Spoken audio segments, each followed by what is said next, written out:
Good morning to those watching in the United States, and good evening to those watching in Korea. I'm Choi Sang-ron, Senior Director and Fellow here at the Korea Economic Institute. One of the consequences of Russia's invasion of Ukraine is that it is drawing both Russia and North Korea closer together.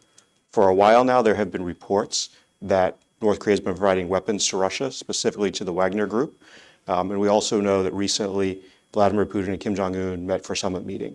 While there are no formal agreements reached at this meeting, there is an assumption that Russia will be receiving weapons from North Korea in exchange for either aid or potentially other weapons technology. This morning, there was breaking news that North Korea has begun transferring arms to Russia, according to one U.S. official. So we're starting to see this partnership deepen and develop in real time. This raises a host of questions that we're going to dig into deeper today. We pulled together a range of expertise, and I'm very excited with what we have here today in terms of talent to talk about this issue. Here in the room with me today, we have Han-Byul Sun, who is Associate Professor in the Department of Military Strategy at Korea National Defense University. Also in the room with me today is my colleague, Dr. Clint Work, who is the Fellow and Director of Academic Affairs here at KAI. Joining us virtually, we have Rachel Min-Young Lee, who is the Regional Issues Manager and Senior Analyst for the Open Nuclear Network. Rachel was previously a North Korea open source collection expert and analyst for the U.S. government from 2000 to 2019. We are also joined by Anton Soklin, who is a data correspondent at NK News. He's previously worked for Reuters and TASS and has been covering this issue for NK News. So, Rachel, I want to start with you. What, from your perspective, is really driving Russia and North Korea together in this case? Yes. So I think we can say that the aligned interests of the two countries is really what led to the summit between Kim and Putin. As they say, friends in need are friends indeed. I think what the two countries had in common was politically giving off the message that a U.S. and West-led international order can be neutralized, and if not neutralized, at least checked. And I think one example of that is the message given about international sanctions, that they can be neutralized. I think for North Korea, obviously, the short-term gains are grain, oil. I'm sure, of course, that Kim Jong-un is looking to getting military technology transfers from Moscow. I think for the long term, and I think this is probably more interesting, is that in light of Pyongyang's fundamentally changed U.S. policy, China and Russia have become bigger, greater in strategic value for North Korea. So I think this is more of a longer term strategic calculation that Kim Jong-un had in mind when he went to the Russian Far East. And I think right now what we're seeing is that North Korea is hedging its bets and trying to maybe de-risk from China. And I think that's what we're seeing with Russia. And again, Kim's visit to Russia. So, Anton, you've been covering this closely. One of the things that struck me, and I do want to later on get into sanctions. Rachel mentioned grain. About a week or so ago, North Korean officials said we've had a great harvest, sort of suggesting that they don't need grain. Do you see basically grain, military technology also driving this, or do you see other reasons beyond some of the ones that Rachel's mentioned that's really kind of driving the two countries together? Well, thank you for your question. It is actually very interesting to observe how the situation is panning out. And the thing is, yes, indeed, of course, grains, food, oil, energy resources, it's a very important element and a very important factor for North Korea. It's basically the regime hinges on the survival, right? It needs to feed its people. But at the same time, as Rachel rightly pointed out, of course, the regime would be also interested in technology transfers, and as we've seen with this summit, it was devoted to the satellite technology, it was devoted to space exploration, And that could be also another reason why Kim would be willing to get out of Moscow. Speaking, of course, like satellite technology, launching rockets, and potentially maybe perfecting its nuclear program, and so on. So, Clint, I want to kind of bring you into this discussion too a bit here. From a practical standpoint and from a strategic standpoint, it seems as though Russia needs North Korea. They've been getting drones from Iran, and there's been reports that some missiles might be coming from Iran. But when we kind of look at this in terms of just purely strategic value, you know, is this really a partnership driven by convenience that, you know, in essence, North Korea has what Russia needs it needs it now, it doesn't really have options, you know, how much of that is really at play here? Yeah, I mean, I think that's right. And Rachel put it well, a friend in need is a friend indeed. And I think there are multiple calculations, short and near and also long term for Russia.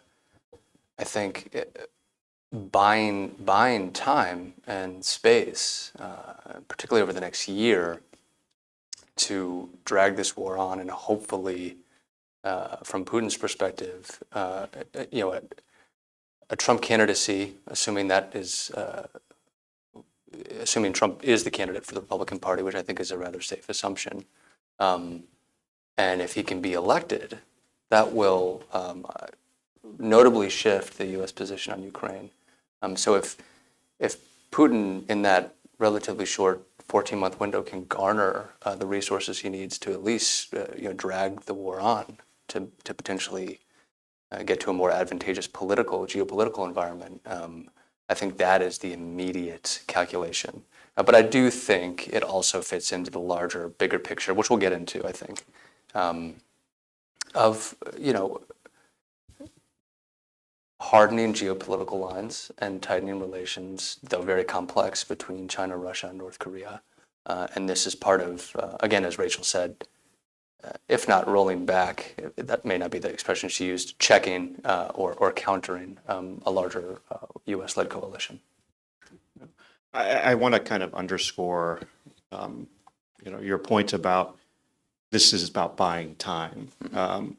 We've seen a lot of, I think, in the press commentary that, well, North Korea really can't change the tide of the war.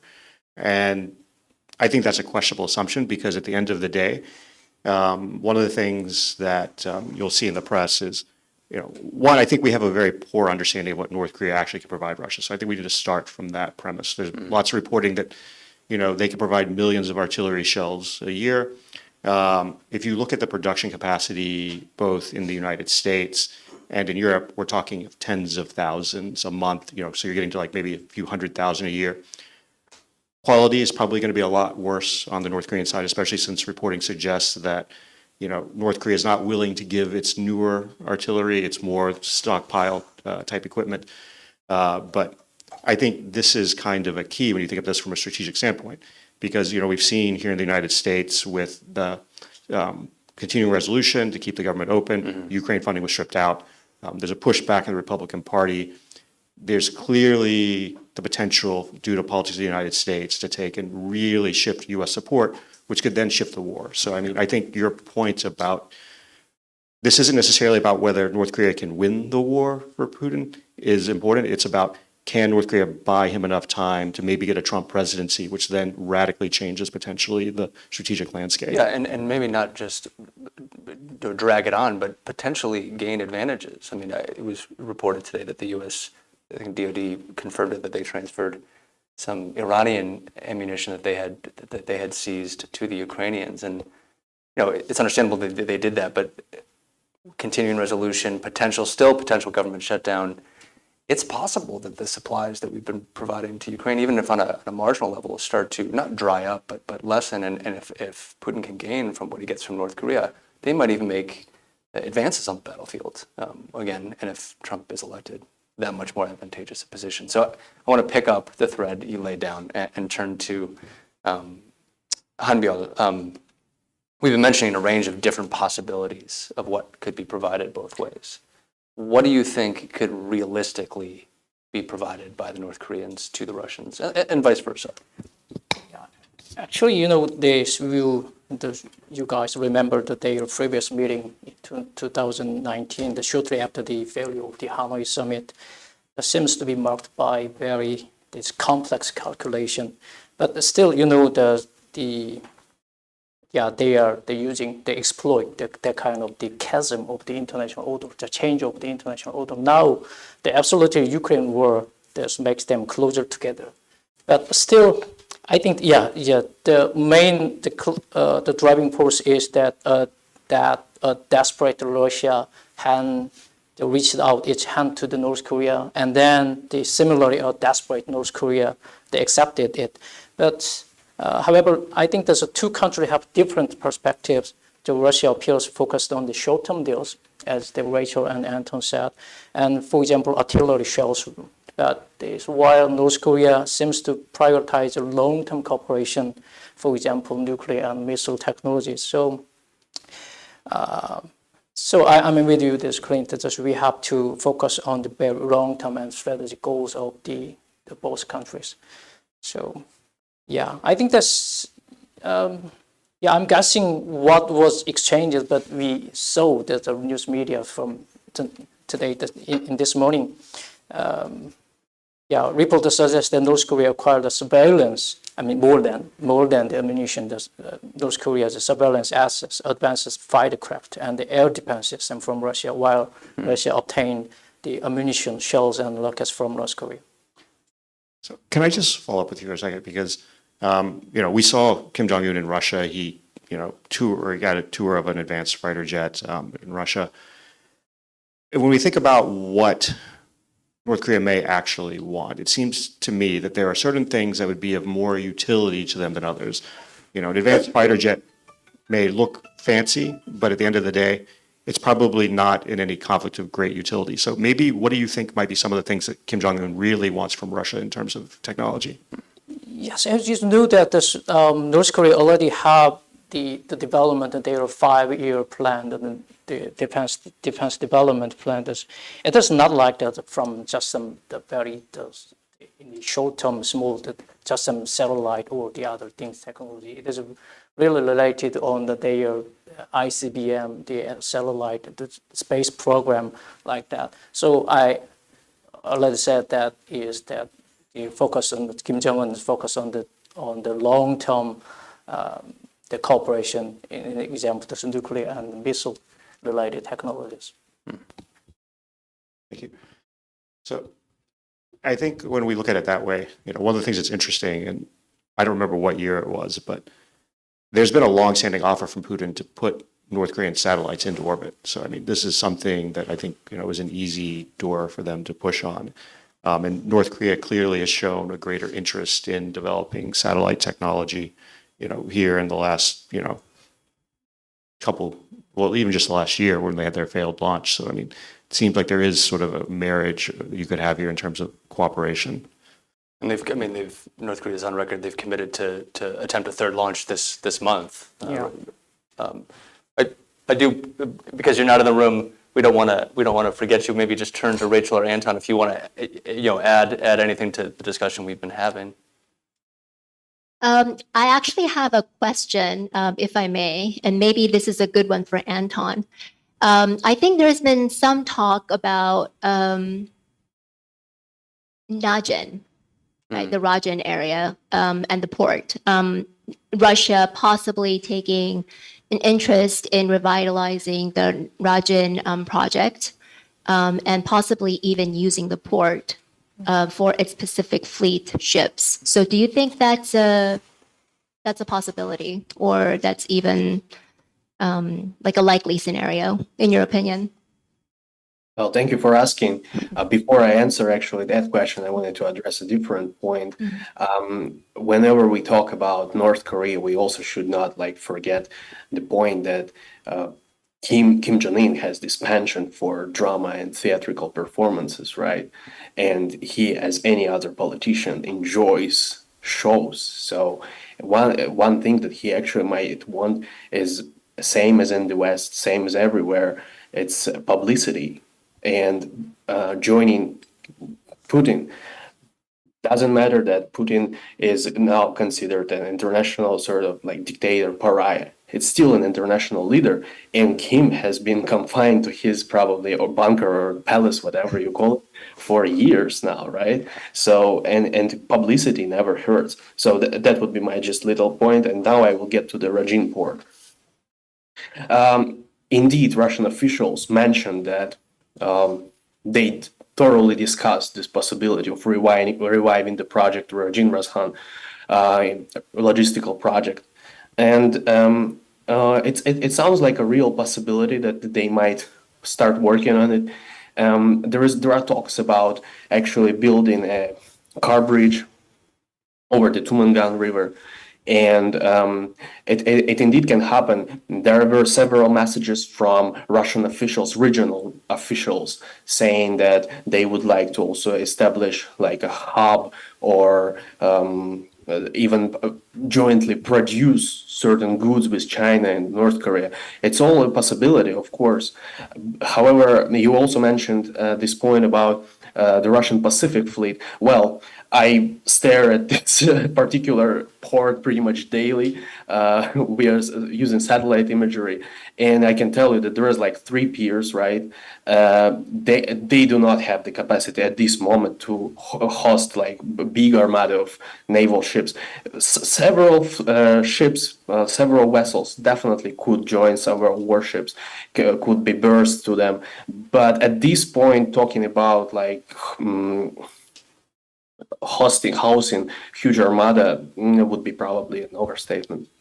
No, not right now, but would Russia have the wherewithal or even the political will then to invest money into renovating?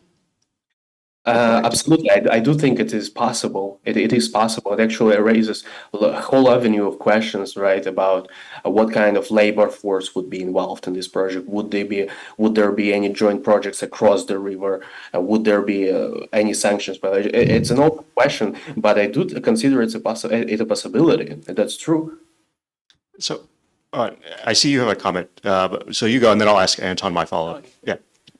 Okay. So actually, that's regarding to the question from the Rachel is, the closer relations between the two countries has been constantly strengthened since 2022. They're being utilized as a lever for a new game. I mean, it is not only the economic sector, but also the military sector. I mean, I can call it just some military economy nexus, like that Nazin Hassan project. There's some information suggesting gradual restoration of the cooperation in trade and economy sector, that with North Korea expanding its food imports from Russia, the fourfold in 2022. The substantial changes are also being observed of tourism-related cooperation, labor force dispatch, and project development. What I mean is that the Nazin Hassan project, it is, I call it just the military nexus. The reason why that's what I call this nexus, China and Russia can reach the two Pacific using the North Korean naval bases. So I think this we have to concentrate on both of them, military and the economic sectors. So, Anton, I just wanted to go back real quick to you because you mentioned Kim Jong-un like spectacle, and one of the things I'm wondering is, you also point out that they can't berth a lot of naval ships in Rajan. So the question is would they want to mirror U.S.-South Korea signaling and potentially have a Russian nuclear sub come to port? Do you said something that you see as being like on the table, or is that perhaps a step too far? I think it's a bit too far to talk about this sort of cooperation at the moment. Honestly, I think if there is any cooperation to be, then it would probably be something very small at first. If let's say sending certain observers to certain military maneuvers that probably the Russian Pacific Fleet in Vladivostok would perform. It could start with that, and even that probably would take time, considering how actually the pace of this develop, because we are not sure whether there is any military cooperation happening right now at the moment, right? So probably it would start small. And speaking of like deploying nuclear assets, well, I think it is possible, but it's not really likely in the near future, I think. I just want to jump in real quick. Like, so the point on theater, so I totally agree. KG loves theater, but in some ways, and there are benefits garnered just from the perceptions and concerns this raises, right? Just the meeting itself, which is remarkable. The itinerary. Correct me if I'm wrong, Anton, but it's Kim Jong-un's longest foreign foray in his entire tenure. But in some ways, it's not really fantastical theater. It mirrors very much, and maybe you were alluding to this, Anton, how the alliance, or Troy, how the alliance itself has been meeting and signaling when officials meet together. I'm not the first person to mention this, but South Korea's Vice Minister of Defense coming to Andrews Air Force Base, seeing the different capabilities that the U.S. has, being photoed alongside the planes. It's a very similar type of signaling. So it's not so much theatrical as, although there are theatrical elements to it, as sort of this is sort of we can do the same thing as well, and it's sort of this sort of standard imagery. And the other piece of it is, of course, this raises great concern, and U.S., South Korea, Japan governments are calculating the full range of possibilities here, and having to spend time and energy and bandwidth on this, calculating what the response might be in any of these cases. But at a certain point, the rubber has to meet the road, right? And when we look at whether it's the potential port development or even North Korean artillery to Russia, these things can't be hidden. This will show up on the battlefield. We will see it, right? Especially if it's in any appreciable numbers. So time will tell with that, which I hate to say. But I think just that balance between just the benefits and costs of perception versus actual concrete actions later. Rachel, do you have anything you want to add to this? It looks like you might. No, just going back to the theatrical elements of Kim Jong-un's visit, I did want to mention one thing, and I think there were some observations about how this summit may not have yielded any concrete results or agreements even between Kim and Putin, because there was no joint statement or joint declaration. I think maybe from a diplomatic protocol point of view, that may be important. But from my point of view, just the fact that Kim Jong-un chose Russia as his first overseas travel destination since they reopened borders for the first time in more than 3 years. I think just the nature of the visit, his itinerary, the people that he went with, the people that he met with, I think all of that shows that maybe in this particular case, the lack of a joint statement or declaration doesn't really matter. I think it was really the symbolic nature of the visit, aside from everything else that I'm sure came up during in the course of the meetings. I was particularly struck by one readout from North Korean media, and I think this was Kim Jong-un's last meeting with Shoigu, where, according to state media, North Korean state media, Kim Jong-un he discussed practical issues, and quote unquote, practical issues with Shoigu. And I thought that was very interesting because Kim Jong-un does not discuss practical issues with somebody who's not at his level. He discusses practical issues with Xi Jinping. That's come up before, but the fact that he discussed practical issues with Shoigu was in a way alarming to me. You wonder what level of issues came up because practical issues to me kind of sounds like they discussed concrete, maybe very specific issues. It's possible that Kim Jong-un raised some issues that he wasn't able to raise with Putin during the summit talks, and maybe it was like a follow-up thing that he did with Shoigu. But I thought that was very interesting, and I think we'll have to see, from Lavrov's visit and any follow-on measures in the weeks and months to come, in terms of what those issues might be. So Rachel, just to maybe pull on this thread very briefly a bit more, does the absence of a joint statement have anything to indicate whether there's actually an absence of agreement? It seems to me that even if Putin and Kim reach an agreement, they might not say, we've agreed to provide publicly X number of artillery to Russia in exchange for Y, be it either, food, fuel, or military equipment. So, I mean, can we really say that the absence of a statement means they didn't actually reach an agreement? I think in this particular case, a lot of the issues that they discussed were probably sensitive. I think we have many reasons to believe that the issues they discussed, most of the issues, if not all of the issues, were sensitive. And for that reason, maybe there was an agreement between the two parties to not issue a joint statement or agreement for this particular summit. So, Anbil. Yes, I'm with you, Rachel. It was very symbolic, but I would like to add just one thing in military aspect. So I agree to many experts that those who are likely to receive any core technology for advanced weapons. Is it unlikely? Unlikely in this summit. But however, I'm worrying about that the most dangerous scenarios, the transfer of the nuclear and missile-related technology, equipment, and components to North Korea, is a significant concern.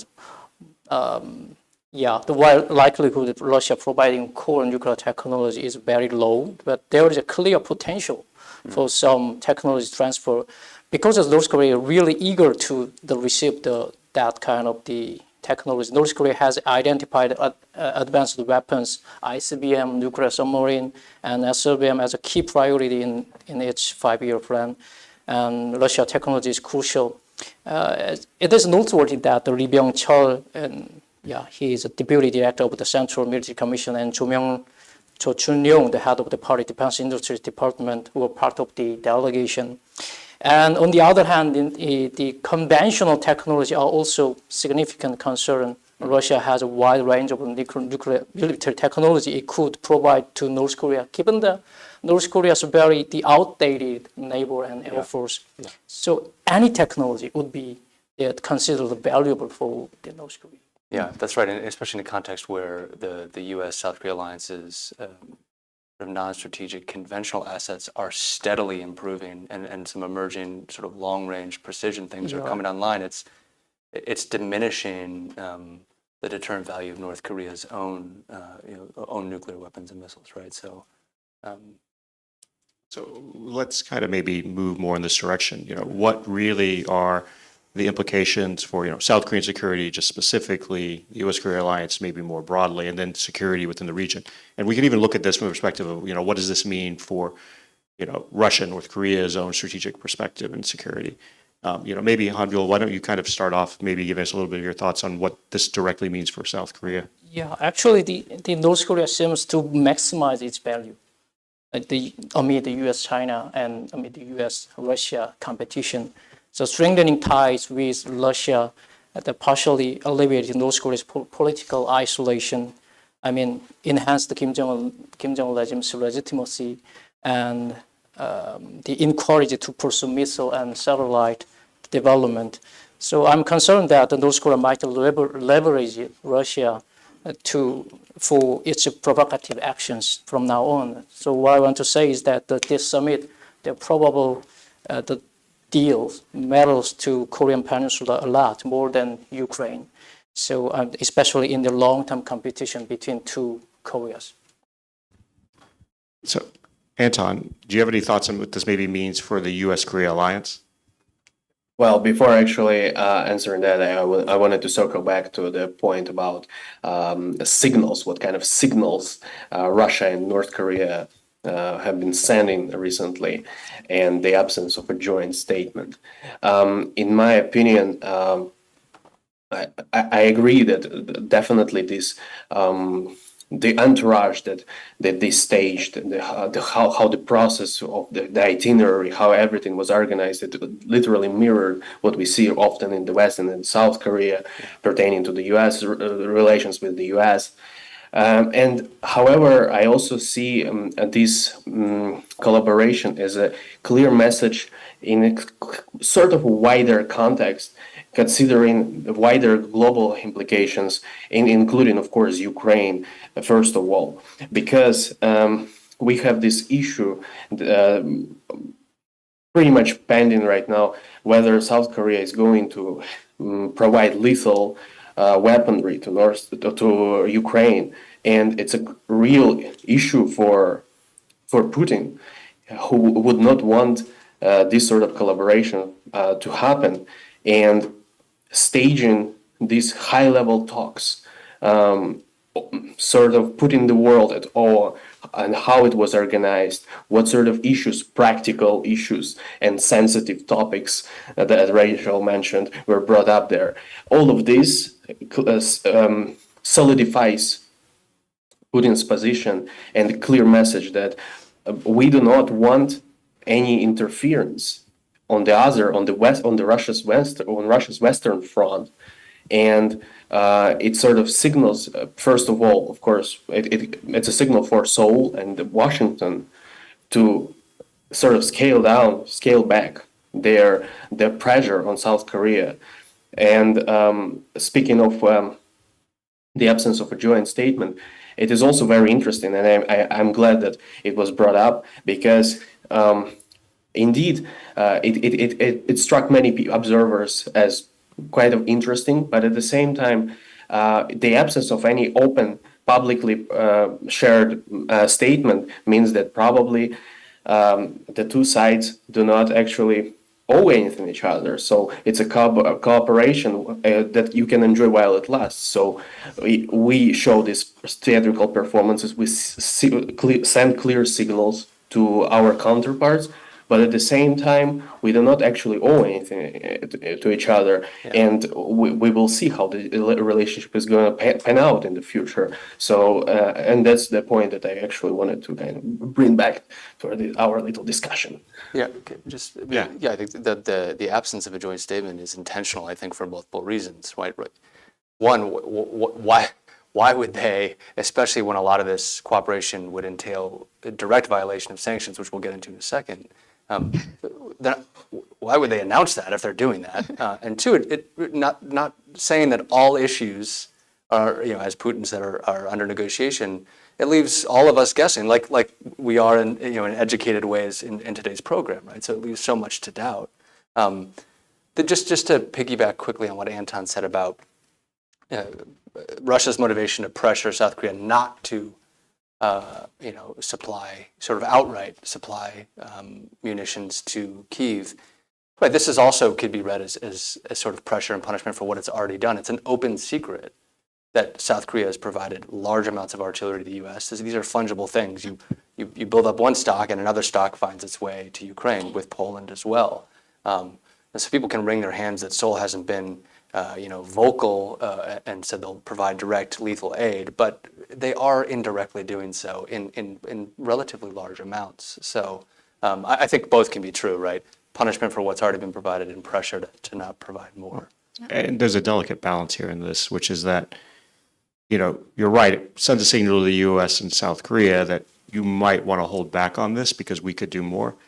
But if intelligence suggests that the Russians did transfer sensitive military technology, that could change the script, and it could incentivize South Korea to take and provide weapons. So, Russia has to do a delicate balance in how they handle this, because too far and you actually incentivize the thing that you were trying to stop, because then South Korea has an incentive to undermine Russian security. And in some ways, not to belabor this point, North Korea could maybe want South Korea to start doing that. One, maybe drawing down some of their own stocks, even though they can produce, they've got the defense industry to produce more.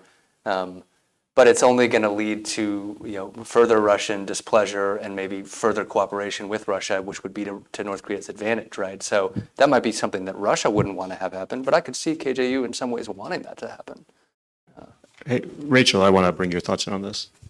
Yeah, sorry. I just wanted to add one more thing about the lack of a joint statement this time.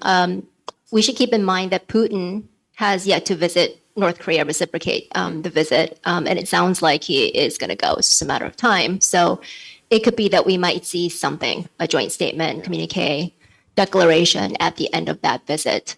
And also, I do have to say, when Putin went to Pyongyang in, was it 2000, 2001? 2000. And in 2011, when Kim Jong-un went to Russia, I think each time there was a declaration. So Pyongyang declaration and Moscow declaration. And those two declarations didn't really do much. I think the two countries' relationship remained mercantile, transactional, which I think are the two common words that are associated with DPRK-Russia relations. They pretty much remain transactional despite the two declarations. So. Yeah, and I mean, there's even a question if you think about this long term, and one of the reasons why you never saw trade, during the post-war period take off between Russia and North Korea wasn't just that Russia was finally demanding payment and everything, which was part of it, but just that outside of military technology and perhaps food, there's limited things that the two could trade with each other. And Russia already has a lot of energy resources, so importing coal from North Korea seems somewhat redundant. So there's obviously constraints in terms of what they could actually economically do. So yeah, no, go ahead. Yeah, what I alluded to before, the sanctions piece, right? Mm-hmm. So what I want to direct it first right back to you, Troy, but I know Rachel and Anton and Hambil as well. Feel free to respond. But what are the implications for sanctions? Yeah. And I mean, Rachel teed this up, about this idea of nullification of sanctions. In essence, and this shouldn't be seen as comprehensive, but I pulled some of the UN sanctions language and had in some cases trim it down to just make this somewhat doable. But if we go back to just the initial UN sanctions resolution, 1718, basically, it requires that states prevent the direct and indirect supply, sale, or transfer to the DPRK of certain weapons. So it's very explicit. This isn't, something to where you can kind of do it on the side. You can't directly or indirectly do this. Two, it prohibits, and this is where it's specific, battle tanks, armored vehicles, large caliber artillery systems, combat aircraft, attack helicopters, warships, missiles, and other equipment from being transferred to North Korea. It also requires the DPRK to cease the export of all the items covered in those subparagraphs and for all member states to prohibit such transfer. So this goes both ways. You can't send certain items to North Korea under 1718, and you can't import them from North Korea. So here's the first point where we're talking about, sanctions violations in terms of weapon sales. So, it doesn't explicitly say every type of weapon, and it says artillery systems, it doesn't say artillery. So you could say there's some leeway there. This changes, though, in Sanctions Resolution 1874. 2009, right? I think that's right. Sorry, I didn't put the years in on these. Decides that the measures in paragraph 8b, which is from 1718, shall also apply to all arms and related materials, as well as financial transactions, technical training, advice, services, assistance to the provision of manufacture, maintenance, or use of such arms and material. It goes on to say the exception is small arms, but basically this would mean that you cannot transfer or you cannot help provide information and other things to North Korea that would help them develop other types of weapon systems. So this is where when we talk about what North Korea could send or Russia could send to North Korea, where Russia would be violating sanctions specifically. Also by importing artillery, not small arms, but artillery from Russia. Then there's been a lot of discussion about in the new Russian provinces that Russia annexed towards the beginning of the war, that North Korea might send individuals to take and do construction work there. So let's set aside North Koreans that may already be in Russia already. This would be a violation of 2375. Decides that all member states shall not provide work authorizations for DPRK nationals in the jurisdiction. I guess you could argue if Russia wanted to be coy that we're not going to provide a work authorization, we're just going to let them in under some type of visa or something. But basically they're violating then at least the spirit, if not the actual letter of the sanctions resolutions. So there are other things here. We've talked about Rajan and the idea of working together and everything. Joint ventures by other resolutions are prohibited. To be honest, because so many types of financial transactions are prohibited, just doing business with with North Korea outside of barter is essentially prohibited. So, I mean, there are a lot of constraints and ways in which both countries would be violating sanctions by taking and deepening, one, the transfer of arms or arms technology, but two, potentially other things as well, be these types of cooperation projects that are more about using North Korean labor. So I wanted, because, we often hear this put out, it'd be a violation of sanctions, but I think it's important that we kind of start laying out what those violations are or would be. And, like I said, this isn't comprehensive. I've raised a few other things that aren't on this slide, but I wanted to kind of go sort of specifically into kind of like what we are talking about in terms of where that situation would be. And I think, with sort of that on the table, Rachel, I do want to turn to you and ask sort of, one, if you have any thoughts on sanctions, but two, if Russia, and I think, Putin has said that there are limits to cooperation. And we went back and we looked at some of his statements prior to the beginning of the war. And it was actually interesting because he says basically no one wants a war, we need to stop, like these potential like deaths and everything and all. So he did sort of foreshadow what was coming. He didn't explicitly say it wasn't going to happen. In the case of sanctions, on the one hand, you could argue he's been a little bit more explicit that there are limitations. But that being said, I think we can also see, unless we believe all the intelligence on weapons transfers is incorrect, that there are already sanctions violations, and clearly there are some limitations that he is willing to move beyond. So what I guess are your thoughts on sanctions and what this might mean for the North Korean economy if they're able to, either through direct transfers of, items through barter, such as grain, or financial resources, though I've read reporting that North Korea does not want Russian rubles in any transactions because they don't see it as a viable currency. What this might mean for the North Korean economy as well. Well, thanks for that, Troy. I think in terms of sanctions, Lavrov's recent answer when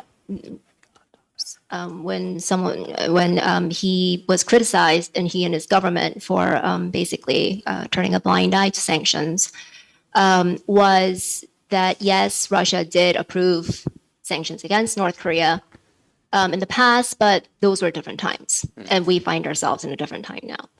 And I think that tells you everything. The fact that Shoigu went to Pyongyang for a military parade in late July, I think gives you a full picture of where the Russians stand with regard to sanctions. And I think the message is pretty clear that sanctions, and the Russians have, and the Chinese as well, have consistently said since North Korea's resumed testing of ICBMs in March 2022 was that, North Korea's military actions are really because of the U.S. and other countries raising tensions in the region. So North Korea is basically supporting Russia's actions.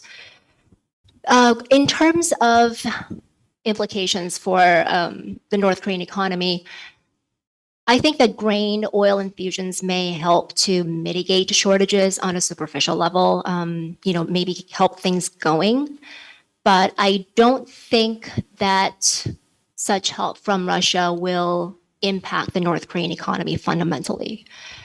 And plus, I don't think that Russia has ever had much to give North Korea economically and financially, not in any way that would, again, fundamentally help to develop or improve the economy. The economic support always came from the Chinese, right? I would say that if Russia's help on the military front ends up somehow further revitalizing the North Korean defense industry, some in North Korea, and this is unfortunately the prevailing narrative in North Korean state media these days, some in North Korea will argue that revitalizing the defense industry is the best way to improve the civilian economy because all economic sectors are connected. So, Anton, I want to get your thoughts on this as well. All right. I agree with Rachel's point of view, and it's very interesting, and I think it's pretty correct. But also, I wanted to add that Putin, if we sort of look at his past background, right, he was trained as a lawyer under this communist regime, but he was also pretty much familiar with the Western style law and practices, right? So it is very entirely possible that he will pull out some creative, as they call it in Russian media, solutions or approaches to sanctions, while openly claiming that Russia is a responsible state who follows all the restrictions. And he actually even sort of hinted at it during the summit after it finished. He did say that pretty much the whole specter of areas of cooperation was on the table, and even including military, it has its own prospects. That's quote unquote. And plus, we heard recently Lavrov saying that, again, it's pretty much the same quote as just Rachel said, but he also said that Russia is not going to support any more sanctions or resolutions. So the times have changed, and Russia is going to keep blocking as it already did, right, pretty recently. To summarize, yeah, indeed, I'm sure that Putin will be trying to find all possible loopholes to avoid it, while keeping the facade of actually following sanctions, and while at the same time we will see certain maybe underwater cooperation going on. Speaking of the North Korean economy, I absolutely agree with Rachel. Indeed, it's just numbers, right? China is a way bigger, larger economic partner of North Korea. Though at the same time, it actually raises an interesting concern here, because during the pandemic, pretty much China was like the sole trade partner that North Korea has been relying on. And it kind of intensified its dependence on China as well, in terms of goods and service, like goods and supplies of like oil and so on, fuel. And it is not really entirely welcomed in Pyongyang, because for many years, for decades now, the regime has been trying to sort of avoid the growing dependence on Beijing.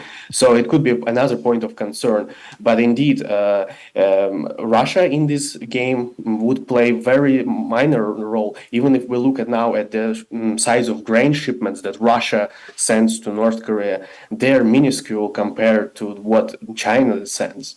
So, yeah. It's one other interesting thing I think about China. I've only seen through the August data, but if you look at trade between China and North Korea's exports to China are at the highest level they had been through August since UN sanctions were fully implemented. So, I think we're starting to see a lot of, significant shifts. And, with that in mind, like Clint, if these really are different times, what are the implications for U.S. policy? Can I just quickly? I just want to ask a follow-up question to Rachel about the military economy, the sort of the primary economy in North Korea.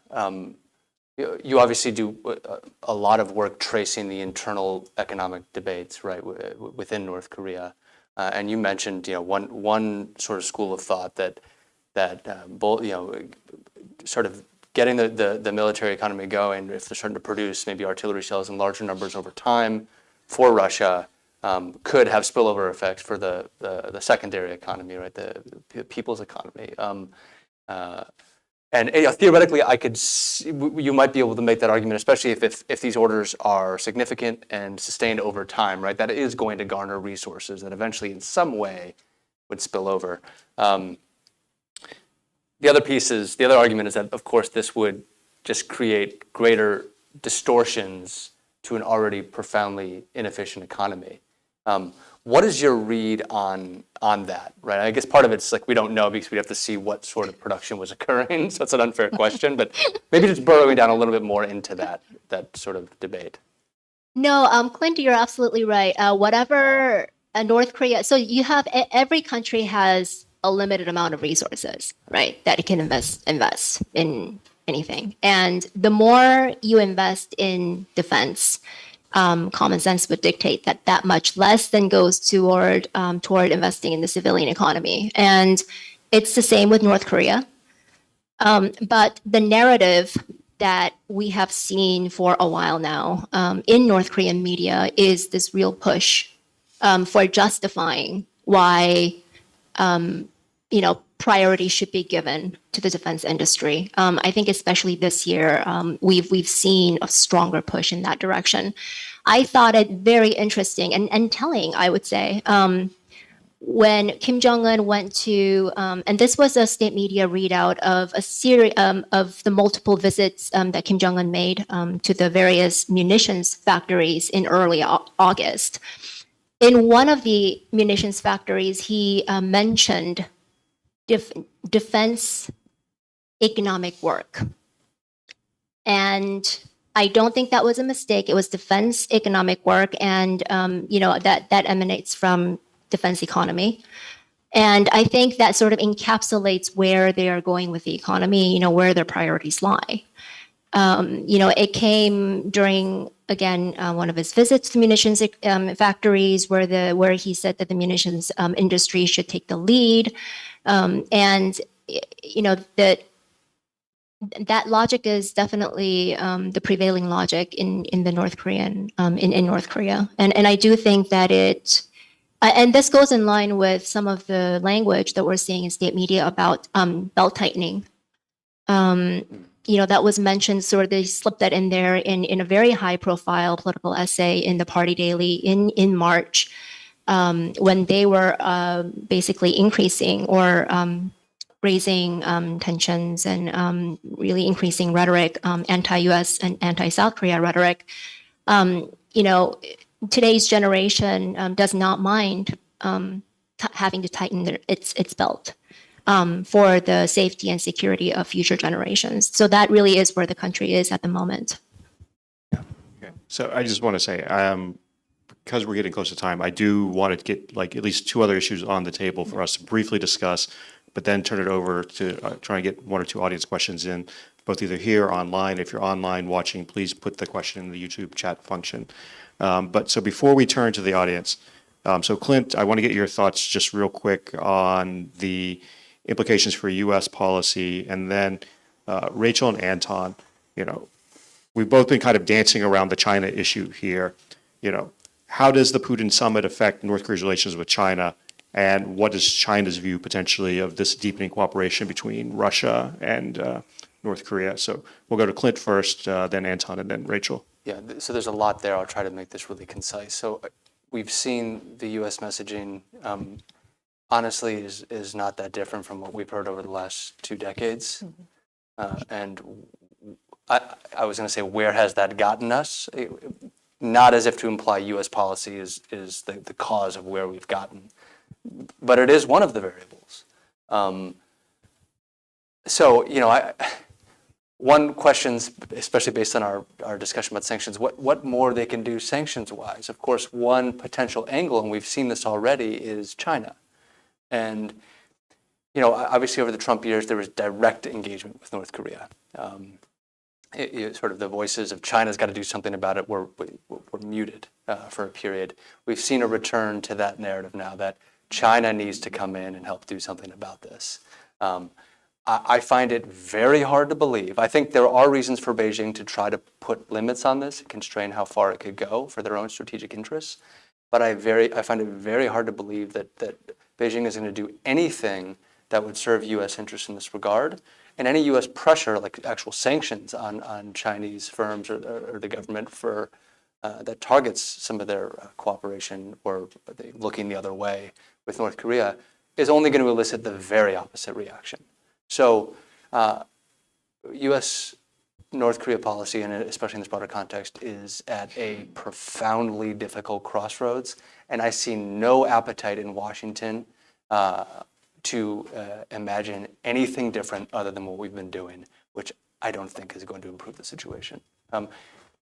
That's a critique. If you're asking me for a positive answer of what to do about it, unfortunately, I don't have one. So, I make We that just need more creativity. Yeah. So, Anton. Well, speaking of China, it is very interesting to see its position and its reaction to the events. And basically, what I am observing is a tacit approval of this Russia and North Korea cooperation, but without rushing into joining this like trilateral, triangular alliance, whatever you call it. Even judging by the level of recent Chinese delegations that visited Pyongyang, we clearly can see they are no match to, for example, the level of Shoigu, and clearly they are trying to send people who are civilian officials, right, who have not really much to do with military technology. So I think China is sitting it out, quietly observing what's going on, but we cannot kind of discard this scenario that there could be another in the future trilateral sort of cooperation between the three countries and posing direct competition to the trilateral grouping of South Korea, US, and Japan. Rachel. I agree with Anton's assessment of China's reaction to DPRK, strengthening of DPRK Russia ties. If anything, I think Beijing wants to keep DPRK Russia ties at bay.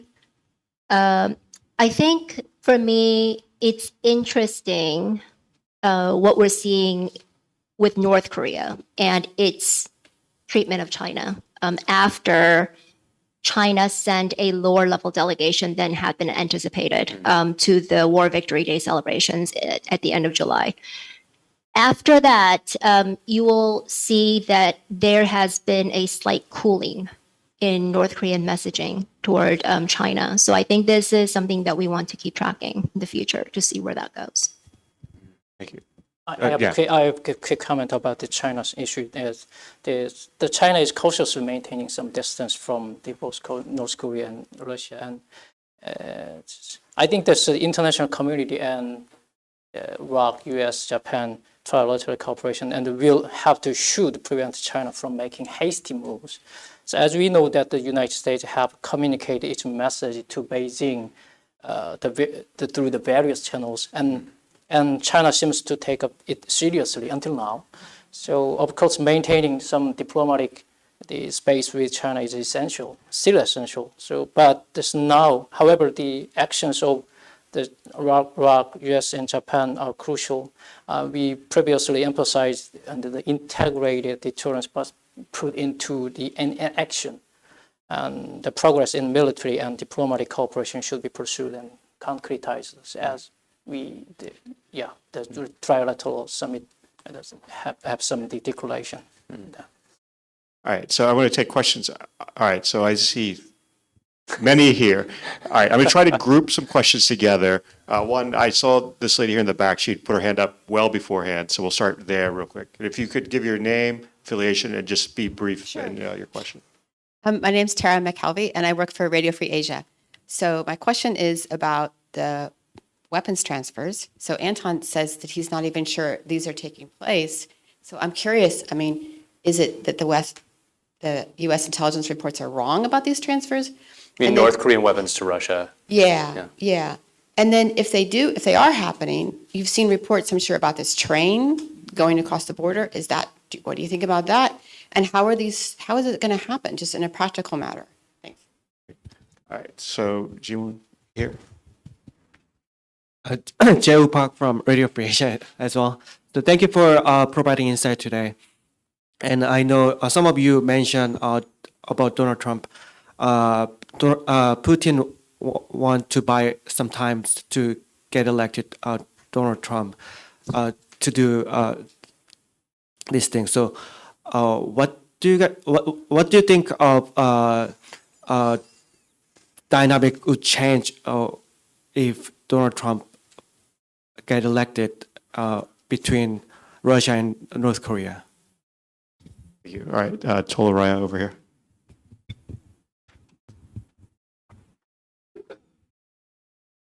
Thank you, George Taylor, UN panel of experts. North Korea seems to be paying more and more attention to Navy these days, which is logical from a military point of view. What do you think about possibility of Russia and North Korea cooperation in naval, for example, joint exercises? Or what would this, what sanctions would this violate? All right, I'm going to take one more in the room and then see if there's anything in the back. The gentleman here in the very back. Thank you. This is Joshua Park from George Mason and South Korea. My question is about U.S. perception of recent tie between Putin and Kim Jong-un. The title of this event was the cost of war. Does it mean that without war, does Kim Jong-un and Putin never met or never happened those of tie? Is that the meaning of the cost of war? Thank you. Okay. And then before we start answering, were there any online questions? Okay. All right. So I have 4 questions here. Are the weapons transfer happening? And if so, how would they take place? How will Trump change things? Russia, North Korea naval cooperation in terms of exercises and whether that would violate sanctions. And then ties between Kim and Putin and the cost of war. So why don't we take, and I'll just start with Anton and Rachel, and each of us maybe give our last sort of thoughts on any of these questions that you'd like to. So we'll start with Anton, go to Rachel, then Clint, then Hanbul. All right. Speaking of arms transfers, that would be really nice if we could see actually some concrete evidence of the transfers happening. That would be a game changer, right? It would end all the speculations, and that's what I'm looking forward to seeing. Briefly on naval exercises, I personally do believe that it is the easiest, actually, avenue of cooperation, that military cooperation that North Korea and Russia could have, and it is very it's very easy to stage a very simple military drill, considering that North Korea is putting a lot of effort to modernizing its navy and obtaining these new corvettes and so on. So that could be a real possibility to start this sort of cooperation. Rachel? I think we're running short on time, so if maybe we have a couple minutes later, I'll maybe say. We're going to go ahead and go yeah, a couple minutes right. over. So yeah, if you want to go ahead, yeah. No, I don't really have anything to add or in terms of the questions that have been asked, but I would like to make a short comment on the Kim Putin summit in the context of North Korea's broader foreign policy. And this is something that I have been saying since around this time last year. And I think we get caught up in details about, what Kim said, what Putin said, what went on during the summit. But I think the more important thing here is why this is happening. And you can take a look, you can see that from, I guess, various different angles. But from the vantage point of North Korea, I think we need to look at this from North Korea's shifting foreign policy, and that being that has shifted away from its policy of normalizing relations with the U.S. And I think this is, from that bigger picture, this is how we should maybe view what Russia means for North Korea now, what China means for North Korea. No, I think that's an important point. Thank you, Rachel. Clint? Just really quickly on the weapons transfers, reports are one thing, but we saw some North Korean shells were in Ukrainian hands earlier in the war, not because the North Koreans gave them to the Ukrainians, but they found their way there. So if they are being transferred, we will see them on the battlefield. The shells will show up, they'll be tracked. It's a very closely monitored conflict. So if it's happening, we will see it.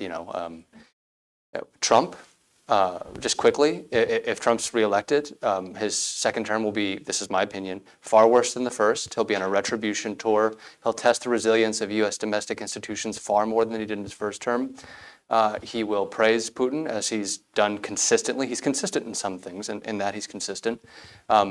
He'll potentially be willing to reach out to Kim directly again. All the gains that have been made in terms of the NCG and other things in the alliance will be tossed aside or in disarray. South Korean mistrust will build, as will Japanese. But to Rachel's very important point, North Korea has agency too.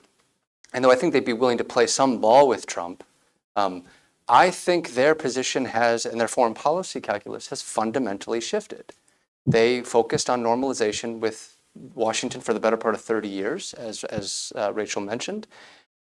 I think just because Trump's reelected and may seem malleable to Kim, he's been through this before.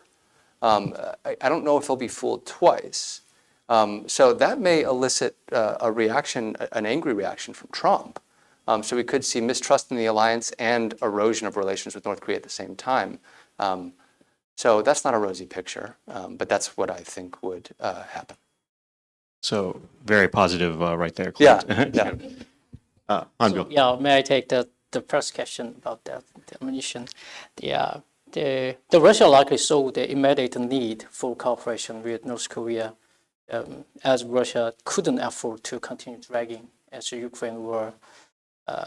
From my own view, North Korea's ammunition weapons are unlikely to have the major impact of Ukraine war. I think that it only have the tactical meaning. The importance of logistics, even in the modern warfare, cannot be overemphasized. But the game of the war in Ukraine is not determined by just the simply exchange artillery back and forth. So, of course, the number of shells could affect on confidence of the Russian, the political and military leadership, and domestic and international support. But if it were ammunition from North Korea, I think there's nothing will change except just the number of shells. So on the question of naval exercises and sanctions, I would have to go back through and double check, but everything that comes to my mind right away deals with the transfer of arms, not cooperating in terms of running a joint exercise or something. I don't want to say that's a definitive answer, but in terms of what is coming to mind right away, I think that's sort of where the lines are on that. And clearly, I think if there isn't something in the sanctions, it's not likely that is going to be added anytime soon in the UN, given the current state of politics between the countries involved. I think, one other thing to keep in mind in terms of arms transfers from North Korea is there is some evidence I saw, or at least speculation is maybe better to say because, this is hard to track, but that they may be transferring some things from Syria to Russia via that route because they have the ability to take and produce some things in Syria. So Middle East connections could be part of this as well. How Trump changes things, I think there's something else to keep in mind. I mean, setting aside, and I don't disagree with Clint, I think there are lots of challenges that Clint articulated quite well. I highlighted the bad things, yeah. Yeah. Well, and I'm not necessarily going to highlight, maybe this is the good thing. So a lot of this depends where the war is. I talked about earlier that, for Putin, this is about buying time, getting to a Trump presidency to see if the U.S. could withdraw support. The challenge is in that time, there is a race between Russia and Ukraine. And if Ukraine were to make significant gains, it might become politically hard for Trump to actually do that because then he would be seen as the person who tossed away Ukraine, sided with the loser in the war, and that would be bad for him. And Trump doesn't like losers. And so I think, at the end of the day, this is going to, if Trump wins, the battlefield will determine sort of what Trump does. If Ukraine is on the verge of victory, I think it's going to be hard for Trump to pull that support. He may want to come in and try to be the peace negotiator who settles it and everything to try and get popular. But I think, Putin's calculation is to buy time to Trump, but that may not work out if Ukraine is successful in the interim. So I think, that is maybe that is the silver lining in this calculation. But, we've gone a bit over. I want to thank everyone, Rachel, Anton, especially Anton for staying up late to do this and everything. Hanbyo, Clint, this has been a really great discussion. We could talk about this in a lot more detail, a lot longer, but I just want to thank you all. Just one quick thing. If you haven't had enough of Rachel, she will be back here at KEI next Wednesday in person to talk about North Korea's economy and its view of the concept of economic security. So a very interesting discussion. So please stay tuned for that. Thank you all again. Thank you. Thank you.